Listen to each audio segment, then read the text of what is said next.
सर्वेभ्यः नमो नमः। बहुत बहुत स्वागत है आपका अपने प्यारे चैनल सुगम संस्कृतम में। मैं हूँ आपकी शिक्षिका प्रीति पांडे और आज मैं उपस्थित हूँ आपके सामने लेकर क्लास 8 का 8वां पाठ, जिसका हम पहले ही देख चुके हैं एक्सप्लेनेशन, और उम्मीद करती हूँ आप सबने देख लिया होगा। और इस पाठ का नाम है संसार सागरस्य नायकाः।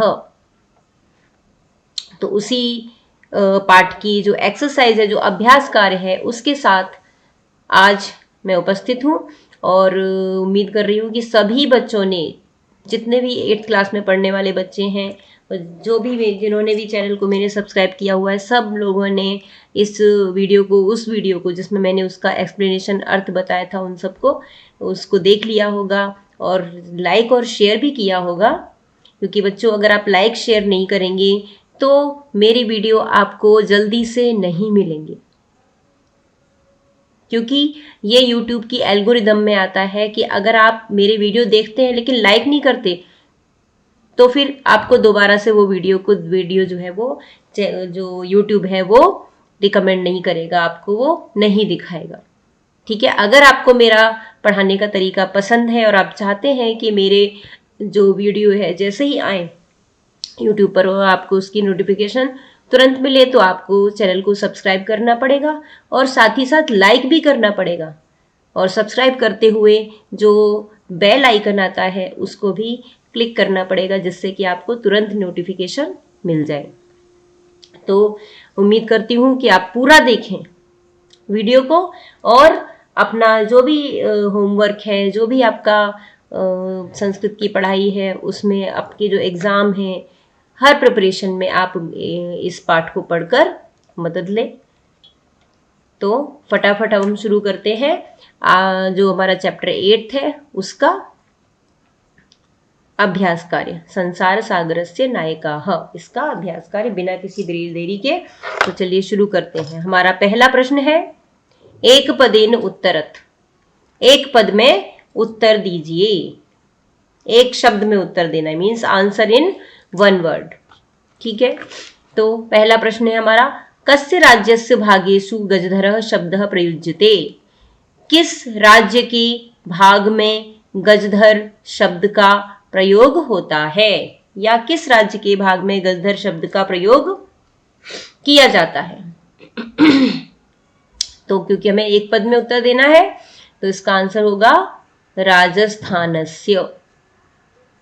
हमने पढ़ा था अपने चैप्टर में कि राजस्थान में के कुछ भाग अभी भी आज भी ऐसे हैं जहां पर आज भी शिल्पकारों के लिए गजधर शब्द का प्रयोग होता है। तो इसका आंसर होगा राजस्थानस्य। एक शब्द में उत्तर देना है तो एक ही शब्द लिखेंगे। नेक्स्ट है, गज परिमाणम कह धारयति। गज परिमाण को कौन धारण करता है, मतलब गज परिमाण किसके पास होता है, कौन रखता है उसको। तो गज परिमाण कौन रखता है, गजधरः। तो इसका आंसर हो जाएगा गजधरः। गज परिमाण धारण करने की वजह से ही तो उनका नाम गजधर होता है, इसलिए आंसर होगा गजधरः। नेक्स्ट है, कार्य समाप्तौ वेतनानि अतिरिच्य गजधरेभ्यः किम प्रदीयते स्म। कार्य की समाप्ति पर या कार्य समाप्त होने पर वेतन के अलावा, वेतन मीन्स सैलरी, पेमेंट के अतिरिक्त माने अलावा, गजधरेभ्यः यानी गजधरों को किम प्रदीयते स्म, क्या दिया जाता था। तो क्या दिया जाता था, ये हमने लास्ट में पढ़ा था पाठ के, सम्मानम, यानी उनको सम्मान भी दिया जाता था। अगला प्रश्न है, के शिल्पी रूपेण न समादृताः भवन्ति। कौन शिल्पी के रूप में आदर नहीं पाते हैं आजकल। आजकल किनको शिल्पकार के रूप में सम्मान नहीं दिया जाता, तो किसको नहीं दिया जाता, सेम गजधरों को, कारीगरों को, जिनको आजकल हम कारीगर कहते हैं, गजधराः। तो ये इसमें हमारे 4 ही प्रश्न हैं। ये हमारा प्रश्न पूरा हुआ। अगला प्रश्न जो है, अधोलिखिता नाम प्रश्नानाम उत्तराणि लिखत, यानी नीचे लिखे हुए प्रश्नों के उत्तर लिखिए। पहला प्रश्न है, तड़ागाः कुत्र निर्मीयन्ते स्म। यानी तालाब कहाँ बनाए जाते थे? कुत्र माने कहाँ। तालाब कहाँ बनाए जाते थे? प्राचीन काल की बात हो रही है, क्योंकि थे लिखा है ना, स्म लगा है। क्रिया के पीछे जब स्म लगा देते हैं तो पास्ट में बदल जाती है वो क्रिया, तो इसलिए यानी तालाब कहाँ पर बनाए जाते थे, तो इसका हमें आंसर पूरे सेंटेंस में लिखना है। तो इसका हम पूरा आंसर लिखेंगे, तड़ागाह अशेषे ही देशे निर्मीयन्ते स्म। अर्थात तालाब पूरे ही देश में बनाए जाते थे। अगला प्रश्न है, गजधराः कस्मिन् रूपे परिचिताः, यानी गजधरों को किस रूप में हम जानते हैं, यानी गजधर किस रूप में परिचित हैं। गजधरों को हम आज किस रूप में जानते हैं?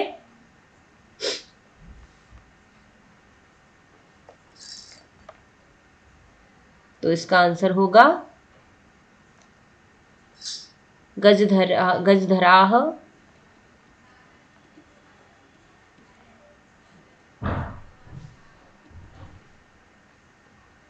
समाजस्य। इसका आंसर हमें चैप्टर में मिलेगा, अभी मैं आपको दिखा दूंगी। समाजस्य गांभीर्यस्य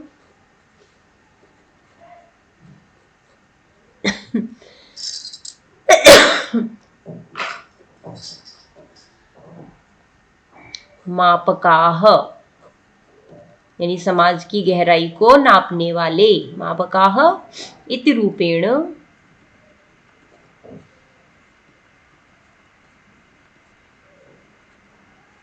परिचिताः।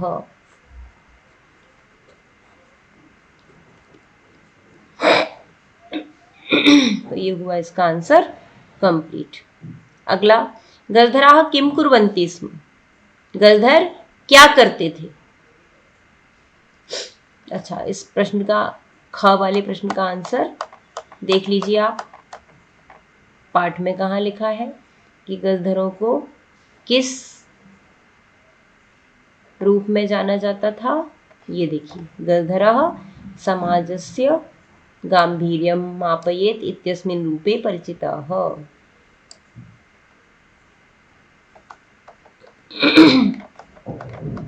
इसलिए इसका आंसर होगा समाजस्य गांभीर्यस्य मापकाः इति रूपेण परिचिताः। गजधराः किम कुर्वन्ति स्म, गजधर क्या करते थे। तो गजधराः, इसका आंसर बड़ा है, ठीक है। वो क्या करते थे, यानी प्राचीन काल में उनका क्या क्या काम होता था, क्या क्या रिस्पॉन्सिबिलिटी थी उनकी।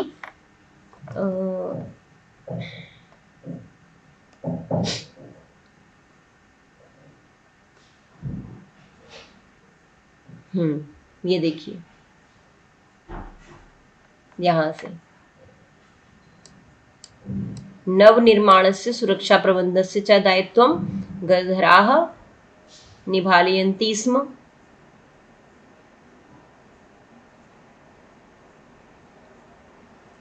नगर नियोजनात् लघु निर्माण पर्यन्तं सर्वाणि कार्याणि एतेष्वेव आधृतानि आसन्। और क्या करते थे वो, ते योजनां प्रस्तुवन्ति स्म, भावी व्ययम् आकलयति स्म, उपकरण भारान् संग्रहणन्ति स्म। यहां तक।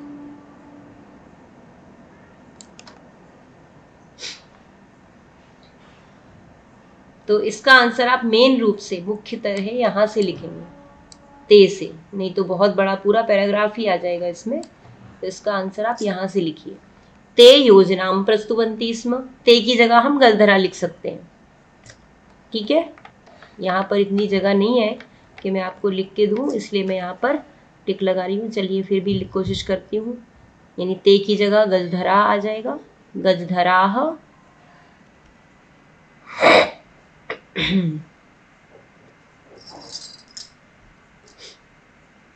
निर्माणस्य, यानी जो भी निर्माण काम करना है उसकी, निर्माणस्य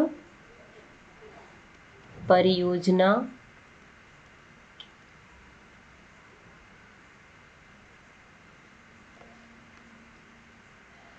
परियोजनां प्रस्तुवन्ति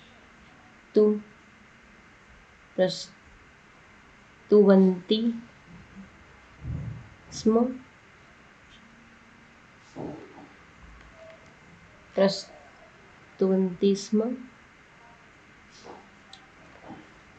फिर खर्च क्या आएगा उसका आकलन करते थे, तो भावी व्ययम आकलयन्ति स्म।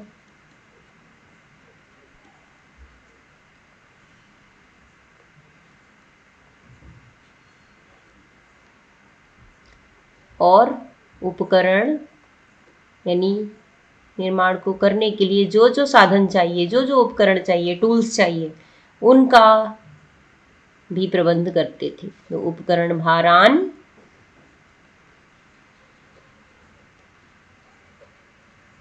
संग्रहणन्ति, ये हाँ आधा है, यहां से णा निकलेगा ऐसे, संग्रहणन्ति स्म। इतना इसका आंसर है। चलिए आगे देखिए, लास्ट प्रश्न है के सम्माननीय, हाँ कौन सम्माननीय है, कौन सम्मान के योग्य है। तो इसका आंसर तो छोटा ही है, यानी कौन सम्माननीय है, यानी किसका सम्मान किया जाना चाहिए। तो आंसर हो जाएगा गजधराः सम्माननीयाः।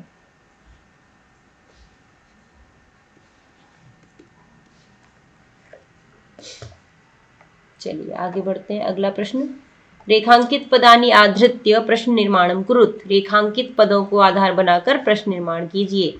यहाँ पर जो हमें रेखांकित मीन्स अंडरलाइन शब्द है उसको हटाना है और उसकी जगह पे प्रश्नवाचक शब्द को लगाना है।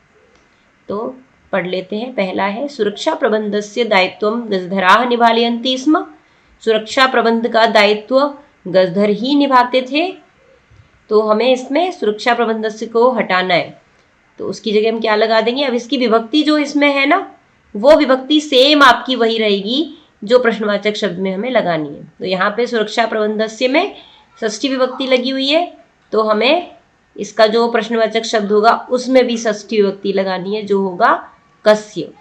जो वचन है वही वचन लगाना है। तो कस्य दायित्वम गजधराः निभालयन्ति स्म। निभालयन्ति स्म। और लास्ट में प्रश्नवाचक चिन्ह अवश्य लगाइए। नेक्स्ट है तेषां स्वामिनः असमर्थाः सन्ति। तो तेषां, तेषां की जगह तेषां में विभक्ति कौन सी है, षष्ठी बहुवचन।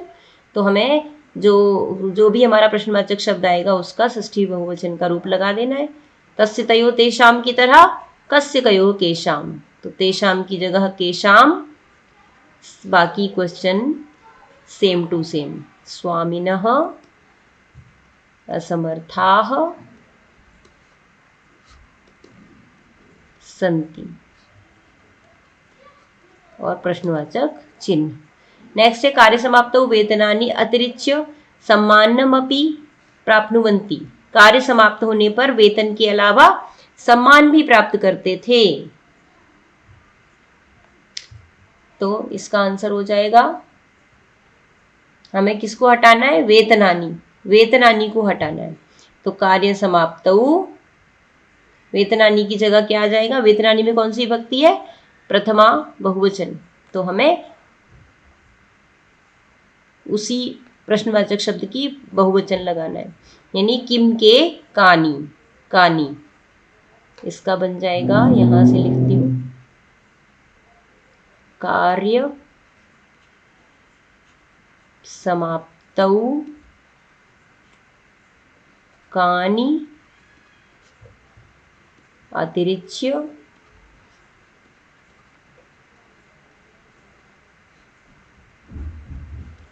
सम्मानमपि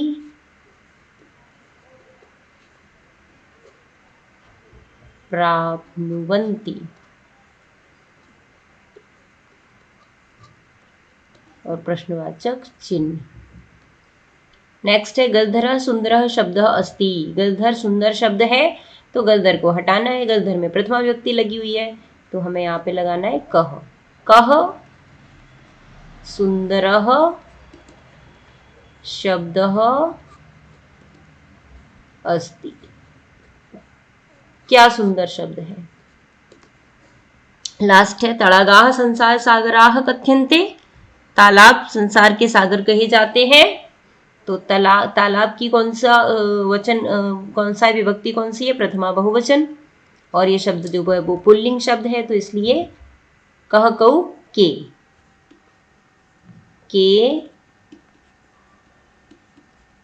संसार सागराह कथ्यन्ते। कौन सा आपको प्रश्नवाचक शब्द प्रयोग करना है ये आप कैसे डिसाइड करेंगे। ये जिस शब्द को हटा रहे हैं उस शब्द का आपको लिंग, उसकी विभक्ति और वचन पता होना चाहिए। अगर वो आपने डिसाइड कर लिया तो आप आराम से प्रश्नवाचक शब्द लगा सकते हैं। जैसे कि तड़ागाह शब्द जो है वो पुल्लिंग है, पुल्लिंग का बहुवचन है। तो अब इसमें आपको किम सर्वनाम के जो रूप है ना वो याद करने पड़ेंगे। किम सर्वनाम के पुल्लिंग, स्त्रीलिंग और नपुंसकलिंग रूप। ठीक है, क्योंकि वही तीनों यूज होते हैं।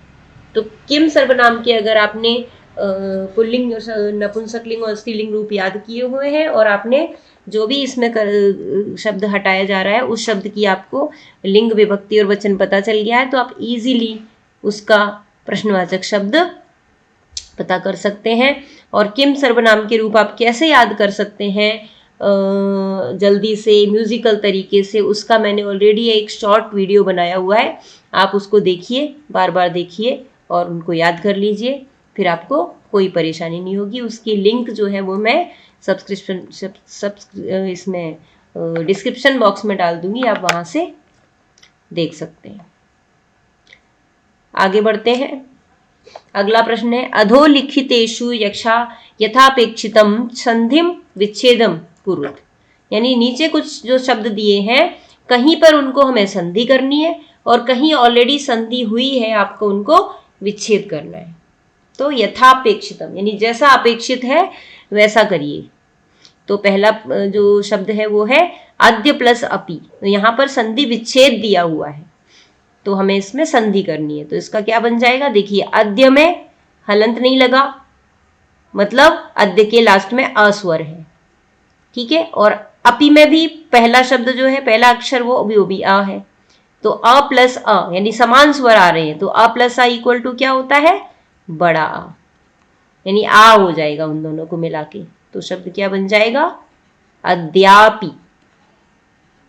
और ये एग्जाम्पल है दीर्घ संधि का। दीर्घ संधि मैं आपको बार बार इसीलिए बताती रहती हूँ जिससे आपको जब बार बार चीज को सुनेंगे तो आपको वो याद हो जाएगा, रिमाइंड होता रहेगा। नेक्स्ट देखिए स्मरणार्थम। अब इसमें हम कैसे पता करेंगे कि दो शब्द कहाँ पे हैं, किन किन में संधि हो रही है। तो यहाँ देखिए स्मरणार्थम एक ही जगह है जहां पे संधि हो रही है, जहां पे आपको बड़े आ की मात्रा दिख रही है। ठीक है, तो स्मरण और बड़ा आ यानी कि यहां पे भी दीर्घ आ हो गया है। तो दीर्घ संधि का एग्जाम्पल है स्मरण प्लस अर्थम, यानी स्मरण के लिए, याद करने के लिए। अगला देखिए इति प्लस अस्मिन। इति, अब इति के अंत में क्या है, ई स्वर है और अस्मिन में अ स्वर है। तो जब भी ई के बाद आ आता है या असमान स्वर आते हैं तो ई के बाद अगर आ आता है तो उनके स्थान पे क्या हो जाता है, य। ठीक है, ई के स्थान पर या हो गया और आ जो स्वर आया ई के बाद वो या में मिल गया। तो इस तरह से हमारा शब्द बन गया। अब ये ई कहां से निकली थी, ता में से। तो ता में से ई अलग होके या बन चुकी है, इसलिए ता जो है वो बेचारा अधूरा रह गया, वो ओनली व्यंजन है। तो इसलिए वो हम आधा ही लिखेंगे और हमारा शब्द कैसे बन जाएगा, इत्य। आगे का स्मिन इसमें जोड़ देंगे, इत्यस्मिन। और ये एग्जाम्पल है यण संधि का, यण स्वर संधि। अगला देखिए एतेष्वेव। अब देखिए एतेष्वेव, यहाँ पे शा आधा हुआ, आधा अक्षर वही होता है किसमें, यण संधि में। जहां पे भी संधि हो रही है और आपको आधा अक्षर दिख रहा है, इसका मतलब वो यण संधि का एग्जाम्पल है। ठीक है, तो जब हम इसका विच्छेद करेंगे तो उसको पूरा कर देंगे। और वह कहाँ पे होता है यण संधि में, वह किसके स्थान पर होता है, ऊ के स्थान पर। ठीक है, तो हमें पता चल गया कि यहां पर होना चाहिए एतेषु, ऊ होगा तभी तो ऊ की स्थान पे वाह आएगा।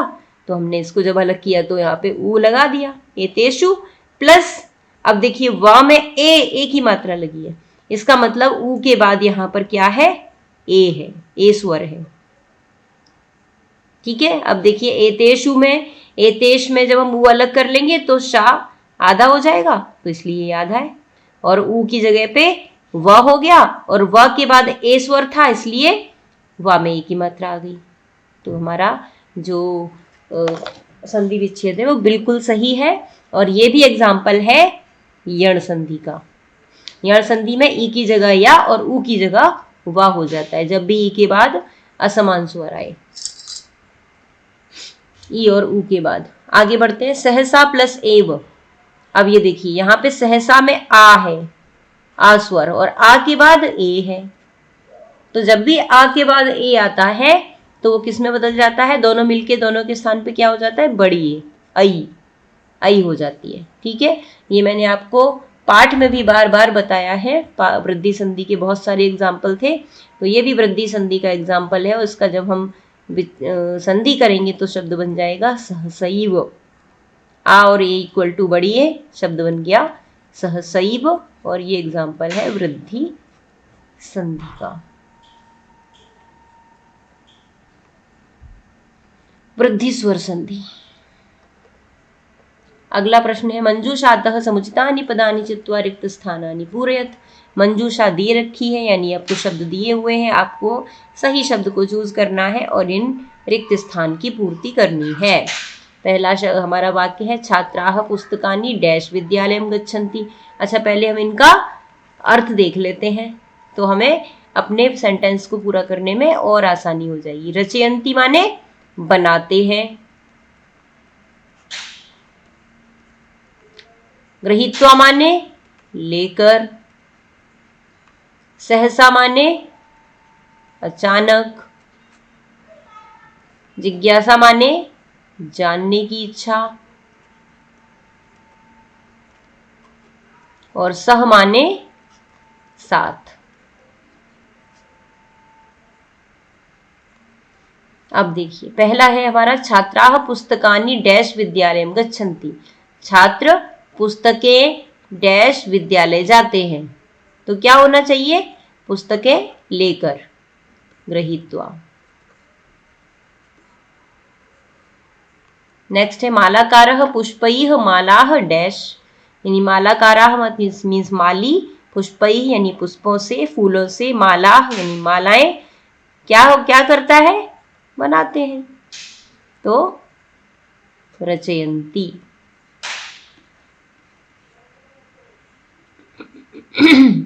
अगला, मम मनसि एका डैश वर्तते। मम माने मेरे, मनसि माने मन में, एका माने एक, डैश क्या, जिज्ञासा। मेरे मन में एक डैश है, क्या है, जिज्ञासा है, मीन्स जानने की इच्छा है, मैं कुछ जानना चाहता हूँ। अगला, रमेशः मित्रैः डैश विद्यालयं गच्छति। रमेश मित्रों के डैश विद्यालय जाता है, तो मित्रों के साथ। अगला है, डैश बालिका तत्र अहसत, डैश बालिका तत्र अहसत। अब हमारा कौन सा बच गया, सहसा, यानी अचानक, यानी अचानक बालिका वहां पर हंसने लगी, सहसा।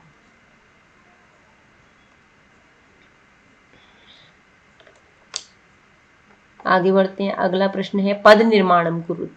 यहाँ पर आपको क्रिया शब्द दिया हुआ है और पीछे प्रत्यय दिया हुआ है, तो क्री मतलब जो शब्द है उनमें प्रत्यय लगाने के बाद कैसा रूप बनेगा वो आपको करना है। ठीक है, उसका पद बनाना है। तो देखिए, क्री धातु में तुमुन प्रत्यय लगाया तो शब्द क्या बन गया, कर तुम। इसका हिंदी में क्या बनेगा अर्थ, यानी करने के लिए। ठीक है। और ह्री में तुमुन लगाया तो हर तुम, मतलब मारने के लिए या अपहरण करने के लिए। मारने के लिए नहीं होगा, अपहरण करने के लिए होगा।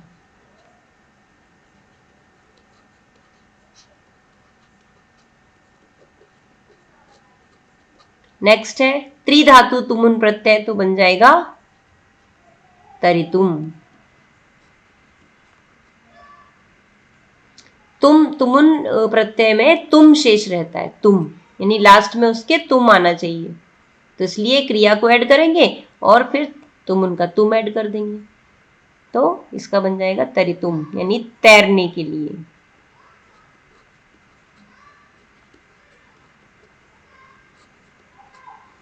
नेक्स्ट है नम में इक्त्वा, यहां पर आपको इक्त्वा प्रत्यय लगाना है, तो इसमें क्या बनेगा, जो भी लास्ट का हमारा ये हलंत वाला अक्षर है वो हट जाएगा। देखिए नम धातु में इक्त्वा लगाया तो नत्वा बना, तो इस तरह गम धातु में इक्त्वा प्रत्यय लगाएंगे तो गत्वा बनेगा, गमत्वा नहीं बनेगा, गत्वा। इसका अर्थ होता है नत्वा माने नमस्कार करके या झुक कर, इसमें कर लगाते हैं। जैसे तुमुन प्रत्यय में लास्ट में के लिए आता है हिंदी में, यहां पर कर आता है। गुत्वा माने जाकर, त्यज प्लस त्वा, तो इसका बन जाएगा त्यक्त्वा। जा है वो का में बदल जाएगा, मतलब छोड़कर, त्याग करके। और भुज प्लस त्वा का बन जाएगा भुक्त्वा, यानी खाकर, भोग करके, भोजन करके। नेक्स्ट है उपसर्ग धातु प्रत्यय और पद, यानी यहां पर उपसर्ग दिए हुए हैं, धातु दी हुई है, प्रत्यय भी दिया हुआ है और उसका आपको पद बनाना है, यानी क्रिया में उपसर्ग भी लगा है और क्रिया में प्रत्यय भी लगाना है, ठीक है। और दोनों को लगाकर आपको शब्द बनाना है, पद बनाना है। पहला ऑलरेडी दिया हुआ है उपसर्ग गम धातु ल्यप प्रत्यय, तो बन गया उपगम्य। नेक्स्ट है सम उपसर्ग पूज धातु ल्यप प्रत्यय, तो ये क्या बन जाएगा, सम पूज्य, संपूज्य। ल्यप प्रत्यय में लास्ट में य शेष रहता है, य। नेक्स्ट है आ प्लस नी प्लस ल्यप, पानीय। आनीय माने लाकर, संपूज्य मतलब पूजा करके, उपगम्य माने पास जाकर। अगला प्रदा प्लस प्र उपसर्ग पूर्वक दा धातु में लाप ल्यप प्रत्यय, तो प्रदाय, यानी देकर, प्रदान करके। अगला प्रश्न, कोष्ठकेषु दत्तेषु शब्देषु समुचिताम विभक्तिम योजयित्वा रिक्त स्थानानि पूरयत। कोष्ठक में दिए हुए शब्दों में उचित विभक्ति का प्रयोग करके रिक्त स्थान की पूर्ति कीजिए। ठीक है, जो भी शब्द ब्रैकेट में दिए हैं उनमें हमें सही विभक्ति लगानी है। पहला शब्द किया हुआ है डैश परितः विद्यालय संति, परितः के योग में हमेशा द्वितीय विभक्ति आती है, इसलिए विद्यालयम, विद्यालयम परितः वृक्षाः सन्ति। नेक्स्ट डैश उभयतः ग्रामाः सन्ति, उभयतः अर्थात दोनों ओर, उभयतः का अर्थ होता है दोनों ओर। डैश के दोनों ओर ग्रामाः सन्ति, गांव है, और क्या शब्द दे रखा है हमें, ग्राम, यानी गांव के दोनों ओर, गांव के दोनों ओर गांव है, यानी गांव है और गांव के दोनों साइड, लेफ्ट राइट दोनों साइड भी गांव ही है।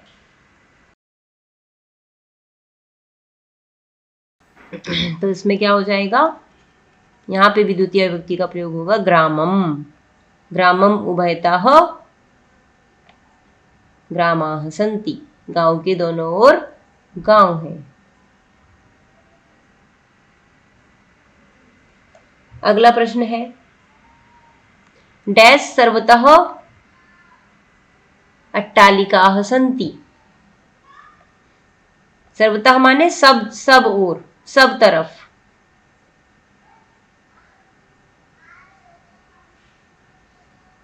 चारों ओर। तो डैश सर्वतः अट्टालिका सन्ति, किसके, ब्रैकेट में दिया हुआ है नगर, यानी नगर के सब ओर क्या है, अट्टालिका है। अट्टालिका कहते हैं बिल्डिंग्स।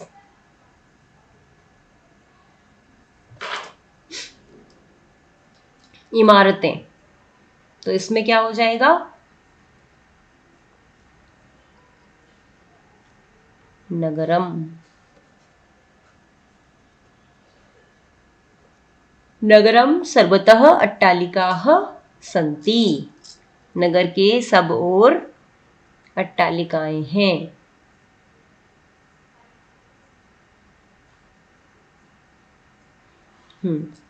यानी जहां उभय परितः, उभयतः, सर्वतः, जहां भी इनका प्रयोग होता है वहां पे हम हमेशा उस सर्वनाम शब्द में द्वितीय विभक्ति का ही प्रयोग करते हैं। अगला है धिक डैश, और ब्रैकेट में दिया है कापुरुष। कापुरुष कहते हैं कायर पुरुष को, कायर व्यक्ति, यानी कायर व्यक्ति को धिक्कार है। ठीक है, तो इसका क्या हो जाएगा, धिक के युग में भी हम द्वितीय का ही प्रयोग करते हैं, तो हमें कापुरुष में भी द्वितीय लगानी है और बन जाएगा कापुरुषम, धिक कापुरुषम। नेक्स्ट है यथा, दूसरा दिया हुआ एग्जाम्पल। इसमें तो हमें सब में द्वितीय विभक्ति का प्रयोग करना था, अब नीचे हमें किसका करना है,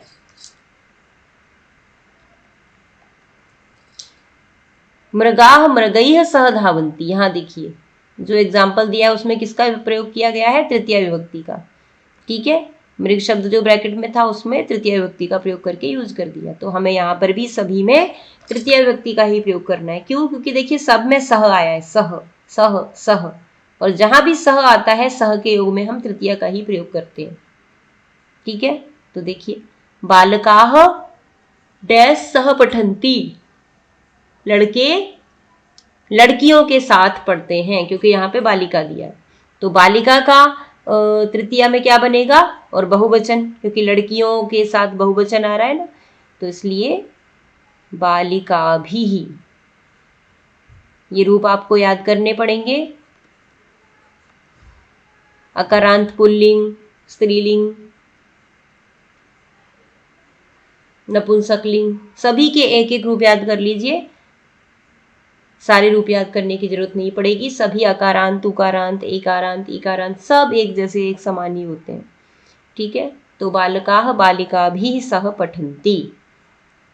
रूप याद करने के आसान तरीके मैंने ऑलरेडी उसके शॉर्ट्स बनाए हुए हैं, आप उनको देखिए और याद करिए। नेक्स्ट है पुत्र डैश सह आपणम गच्छति, और ब्रैकेट में दिया है पितृ, यानी पुत्र बेटा, पितृ माने पिता, पिता के साथ बाजार जाता है, तो पितृ का, अब ये रीकारांत शब्द है। ठीक है, रीकारांत के आपको रूप लर्न करने पड़ेंगे, और रीकारांत में पितृ शब्द का बन जाता है पित्रा, पिता के साथ, तो ये बन जाएगा पित्रा सह आपणम गच्छति। नेक्स्ट है शिशु डैश सह क्रीडति, शिशु डैश के साथ खेलता है, और ब्रैकेट में दिया है मातृ, यानी माँ, माँ के साथ खेलता है, तो इसका क्या बन जाएगा, ये भी ऋकारांत है। ठीक है, ये पुल्लिंग है और ये स्त्रीलिंग है दोनों ही ऋकारांत, तो इसमें भी माता का रूप भी पित्रा की तरह मात्रा, यही बनता है। ठीक है, तो शिशु मात्रा सह क्रीडति, बच्चा माता के साथ खेलता है। इस तरह से जो हमारी एक्सरसाइज है वो कंप्लीट हो गई है। ये देखिए आपको इसमें भी कुछ उपपद विभक्तियां दी हुई हैं, भाषा विस्तार में व्याकरण से संबंधित कारक दिए हुए हैं कि कारक दो प्रकार की विभक्तियां होती हैं, एक कारक विभक्ति, एक उपपद विभक्ति, यानी जो हम कारक के अकॉर्डिंग लगाते हैं वो कारक विभक्ति है, और कारक के अलावा हम उपपद के इस अकॉर्डिंग लगाते हैं वो उपपद विभक्तियां हैं। जैसे कि ये अभी हमने जो किए हैं सेंटेंसेस, ये सब उपपद विभक्ति वाले थे। ठीक है, क्योंकि कारक के अकॉर्डिंग नहीं लगे हैं, यहाँ पे सह के योग में तृतीया हो रही है, इसलिए हमने तृतीया लगाई है। ठीक है, यहाँ पे उभयतः सर्वतः परितः के साथ हम द्वितीय लगाते हैं, इसलिए द्वितीय आई है। अगर इसमें हम कारक चिन्ह के अकॉर्डिंग लगाते तो क्या होना चाहिए था कि गांव के चारों ओर गांव हैं, तो गांव के, काकी के, यानी षष्ठी विभक्ति आनी चाहिए थी, लेकिन नहीं, उपपद विभक्ति जो है, उपपद जो है उभयतः, उसके अकॉर्डिंग लगाएंगे तो हमारा यहाँ पे द्वितीय विभक्ति का प्रयोग करना है, इसको कहते हैं उपपद विभक्ति। ये देखिए यहाँ पे समझाया हुआ भी है, कारक चिन्हों के आधार पर जहां पदों का प्रयोग होता है उसे कारक विभक्ति कहते हैं, किंतु कहीं विशेष पदों के कारण कारक चिन्हों की उपेक्षा करके किसी विशेष विभक्ति का प्रयोग होता है उसे उपपद विभक्ति कहते हैं। ठीक है, अभितः, सर्वतः, परितः, धिक, इनके योग में हम द्वितीय का प्रयोग करते हैं। सह, साकम, सार्धम, समम के योग में हम तृतीय का प्रयोग करते हैं। नमः, स्वस्ति, स्वाहा, स्वधा के योग में हम चतुर्थी वि का प्रयोग करते हैं। और अलम, अलम शब्द के अर्थ में हम तृतीय विभक्ति का प्रयोग करते हैं। और जब अलम का अर्थ हम पर्याप्त में लेते हैं, यानी सफिशिएंट, तो वहां पे हम चतुर्थी विभक्ति का प्रयोग करते हैं। बिना, बिना के योग में हम द्वितीय, तृतीय और पंचमी तीनों में से किसी भी विभक्ति का प्रयोग कर सकते हैं। और लास्ट जो है वो है निम्नलिखित क्रियाओं के एक वचन बनाने का प्रयास करें, यानी इनका ये जो शब्द क्रियाएं दी गई हैं, आकलयंती, संग्रहणंती, प्रस्तुवंती, इसका एक वचन बनाना है। तो इसका एक वचन हो जाएगा आकलयति, न हट जाएगा, इसका संग्रहति और इसका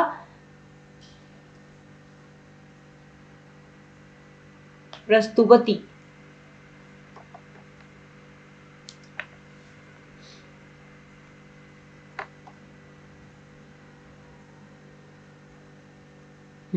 बस इसके बाद हमें आपके लिए कुछ एक्टिविटी दी हुई है, तो वो आप करें। जब भी आपको स्कूल में दी जाएगी तो आप उस एक्टिविटी को करें। और इस तरह से हमारी जो एक्सरसाइज है वो कंप्लीट हो चुकी है। तो उम्मीद करती हूँ कि आप सब वीडियो को पूरा देख रहे होंगे और अपना संस्कृत को पढ़ने में, समझने में, आगे बढ़ने में इन वीडियोस का, मेरी वीडियोस का लाभ ले रहे होंगे।